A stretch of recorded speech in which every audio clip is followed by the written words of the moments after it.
अस्सलामुअलैकुम आदाब। आज जो मैं आपको एक पोइम सुनाने चाह रहा हूँ वो मेरी इंग्लिश की पोइट्री है जिसका टाइटल है आई विश। ये पोइम मैंने इस कॉन्टेक्स्ट में लिखी कि जब एक इंसान इस दुनिया की पहुँचाई गई अपनों से तकलीफ़ें जो होती हैं उनसे तंग आ जाता है तो वो कोशिश करता है इस दुनिया से कहीं दूर निकल जाए जहाँ उसे ये गम और ये तकलीफ़ों से छुटकारा मिल जाए। तो ये इस कॉन्टेक्स्ट में लिखी गई एक पोइट्री है। उम्मीद करता हूँ आप सबको पसंद आएगी।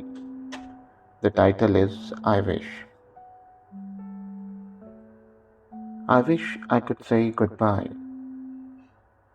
to all those who makes me cry, who left me high and dry in the midst of cloudy sky, who do their bits to pull me down when I was on a verge of flying high.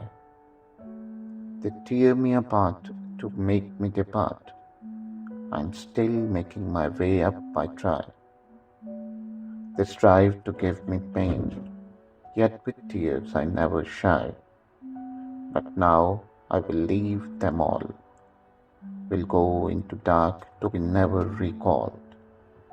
I'm done with this world of lie.